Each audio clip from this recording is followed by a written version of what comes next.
Hello po, magandang umaga, magandang gabi, nasaan panig tayo ng mundo ha?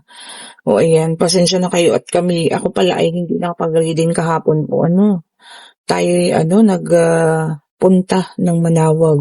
O ayan, ang ganda talaga ng Manawag. Isa kasi sa, bukod po sa Nazareno. Ayan, isa pa pong ating Manawag. O, 'di ba? Ang mahal na birhen. Ano yan nagsimula pa sa tatay, ayan, na namana na namin. O, 'di ba? Ngayon kahit na malayo siya, no, pero pag dumating kayo doon, napaka-fulfilling po nung pakiramdam. O, 'di ba? Ang saya po sa pakiramdam, Kahit mahirap kasi magbabiyahe kayo, no. Kami nga nagbus lang at kasama ko pa ang inay, pero okay lang, nakaya. O, 'di po ba? Sarap po sa pakiramdam. Ayan, tignan natin kung kaninong reading ang ating makukuha ngayong umagang ito ng linggo ha. Happy Sunday po sa lahat. Ayan, ito na, malapit na makumpleto ang ating unang hatag. Ayan, so ito na, kumpleto na po, no? Meron tayong King of Cups, meron tayong Three of Pentacles, meron tayong King of Wands, and ang ating Queen of Pentacles. Ayan, tignan pa natin sa pangalawa ha. And sa lahat po ng gusto ng private readings for December 26 sa Friday, ayan, mag-message na kayo sa akin ha. Wala tayong work noon, kaya alam niyo yan, kakapag-reading tayo. Sa lahat ng naman po na may gusto ha, kung busy-busy pa naman kayo, okay lang naman yan. Siyempre katatapos lang ng Christmas niyan, kung busy-busy yan tayo, no? Okay po. Magpa-schedule na kayo ngayon ha, lalo na kung gusto ng gabi. Ayan. Dahil kasi may gusto ng gabi, And meron tayo ditong Temperance, Seven of Cups, and the Justice. Ano kaya yung pinaka-last? Tingnan natin ha. Ito na. And meron tayo ritong the Strength. Okay po, kompleto na ang ating reading for today. Good morning po ulit sa lahat ha. Umaga ng dito sa Pilipinas, Sunday, December 21, 2025. Okay po.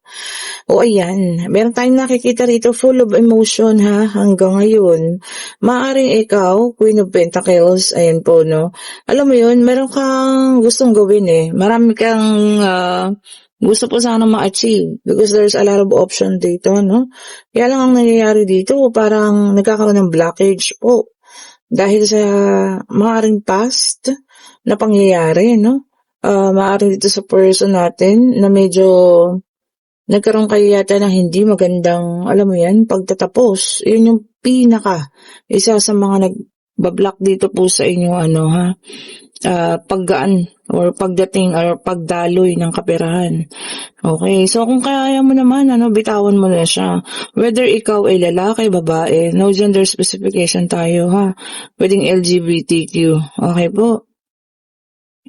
And dun sa comment section pala ha, wag naman po ganun kasi may nababasa ako lagi niyang minamak yung mga LGBTQ. Maging sensitive po tayo ha sa ating mga komento. Okay po? Kung may galit kayo sa isang particular na taong LGBTQ, wag niyo pong lalahatin ha, lalo na nagko-comment pa kayo sa reading ko. Okay po? Fair tayo dito ha, sabi ko nga. Walang gender specification, lalaki, babae, LGBTQ, pasok po dito sa ating reading. Okay po, kung may galit kayo sa isa, huwag niyo pong lalahatin. And, ito nga ang sabi ko, pwedeng kayo po ay mag-usap. Kung kaya mo, kausapin mo na, para matapos na ng tuluyan. Baka ang hinihintay mo lang din kasi closure, 'di ba? Para matapos na, at makapasok na tong lahat, napakarami po. Sabi rin dito, balansehin mo na. O, 'di ba? Kung may galit ka pa ngayon, kung may sama ng loob, baka pwede mo lang ibigay yung pagpapatawad. Pero yun nga ang lagi kong sinasabi, hindi mo talaga agad-agad na makakalimutan kung ano yung ginawa, 'di ba? Pero kung kaya nang ibigay, magpatawad na po ha. For the spirit of Christmas na rin. O, 'di ba? Yun yung magandang regalo mo sa sarili mo, kapatawaran po. Tingnan nyo, once na pinatawad niyo yan, kung ano man yung mga binabalak ninyo, kung ano yung mga plano niyo sa buhay, isa-isa na po yan, na matutuloy na. Kasi natanggal na yung alam niyo yun, nakaka-block, or nakaharang, yung negativity na nandiyan sa'yo. Yun yung nakakapagtaboy dito sa mga magaganda sanang pangyayari, no? And then, meron tayo rito ang Four of Swords. Ayan, Sabi niya rito, maaaring feeling stuck ka sa mga pangyayari, no? Nandoon ka pa rin. Pwede, 'di ba? Hindi naman kasi ganoon kadaling matanggal yung sama ng loob, yung sakit ng kalooban, 'di ba? Hindi ganoon kadali 'yun. Pero alam mo 'yun, choice mo talaga po 'yun. Or talagang kailangan na talaga mag-move forward po, ha? And then meron tayo ritong Two of Wands. Ayan, two paths, dalawang landas na kailangan mong pagpilian. Syempre doon na tayo sa alam mong aayos, 'di ba? Magiging mas maayos, no? 'Yun sana ang ating mapili, ah. Huwag tayo ma-stuck sa hatred, galit. Hindi ko naman sinasabi sa inyo na alisan mo agad-agad yan. Siyempre walang ganun. Kaya lang, alam mo yun, kapag ka talagang gusto mong mabago at maayos na po ang lahat-lahat, umpisa na natin po yun. Sabi ko nga sa inyo, pwede kayong magpatawad, pero yung makalimutan, yun lang. O, diba? And then, a real happiness follows. O, diba? Napakaganda. Totoong kaligayahan po ang kasunod, ha? Oras na maibigay nyo yan. Oras na maayos yan, Yun lang talaga eh. Yung nakaraan, yun yung nagbablock sa inyo eh. Sa magagandang bagay. And then, meron tayong the High Priestess. O, yan, may dalang number 2, no? Alam mo sa sarili mo na yun talaga po. Talagang, alam mo yun na nakukutuban mo na, yun yung mali. O, diba? Na pangyayari sa buhay mo. Kaya, kung kaya po natin, ha? And then, meron tayong King of Swords. Ayan, ha? Sabi niya rito, no? Intelligent. Matalino ka naman pala. O, matalino kayo. Diba? So, alam ninyo yung dapat mong gawin, ha? Siguro nadadala lang talaga ng emosyon. O, diba? Kaya nagkakaganito po. Okay, so pagka ganito, na alam niyo yun, kayang-kaya naman natin, ibigay na natin po, ha? And ito nga, no, nagiging tight yung ating mga budget. Four of Pentacles. O, sabi sa inyo, nagkakaroon ng financial, hindi naman crisis, kaya lang parang sapat-sapat lang. Kahit na anong pagsisikap, no? O, po na maingay. O, ayan po, ha? At ito, dalawa to. Ito kagaya nito, no? The Knight of Pentacles, stagnant lang. Lahat naka-stagnant po. Parang walang pagkilos. Oh. Dahil po yun sa past. Dahil sa trauma nung past. O, diba? And itong maganda, Ace of Cups. Ayan ha.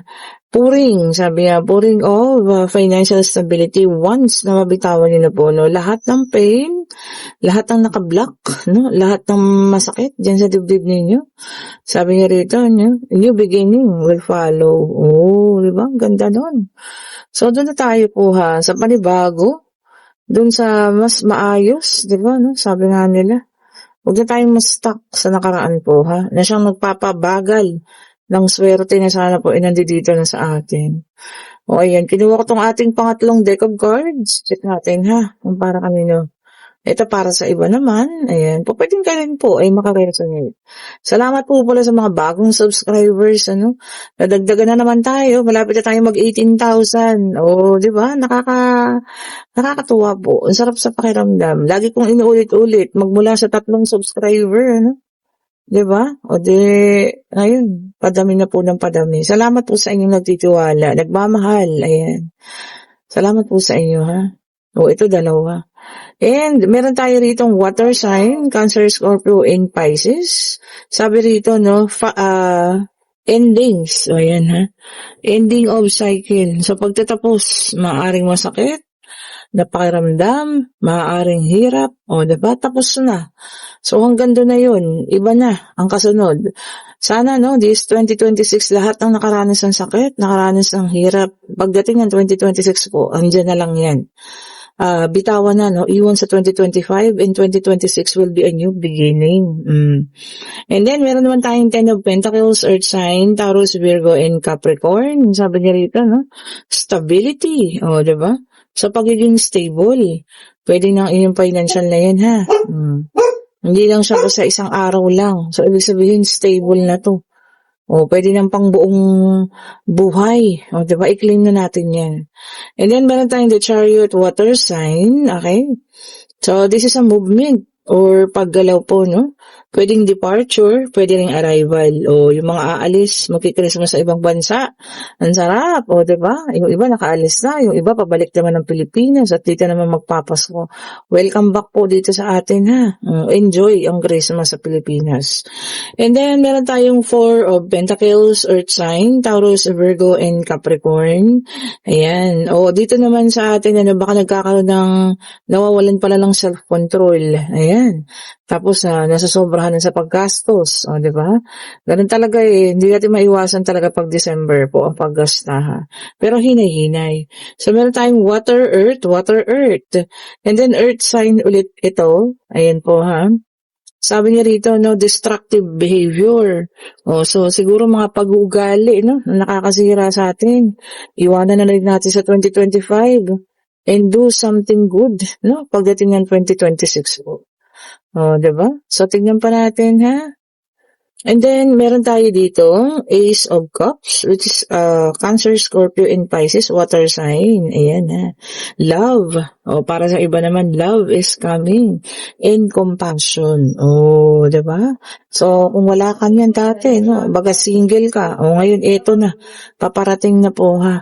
Ang bago or baka naman pagbabalik ng dati. O, diba? Depende po sa inyo. The Emperor, fire sign. Ayan po, Aries, Leo, and Sagittarius. Respect begets respect. Oh, yun ang maganda.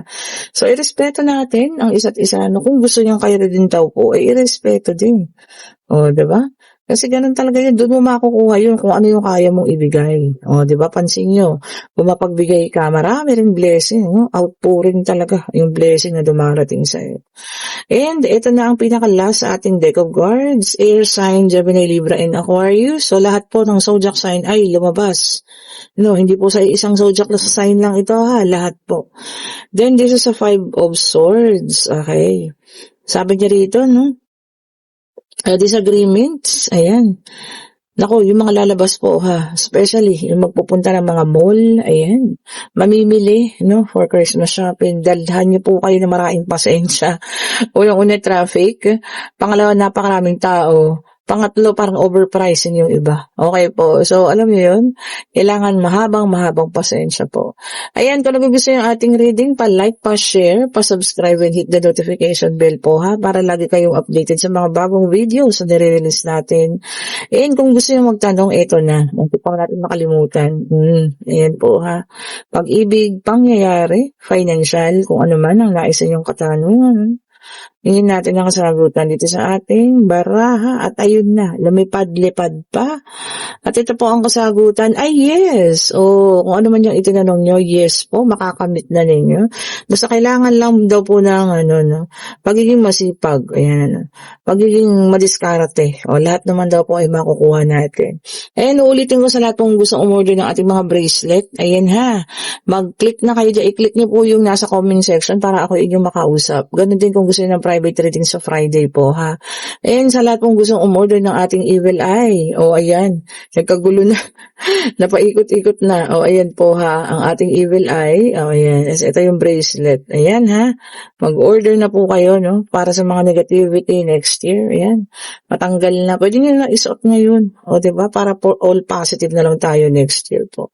Thank you so much for watching po sa lahat, ayan, sa lahat ng mapalagi ang nag-aabang, Merry Christmas, no, and stay safe po ha.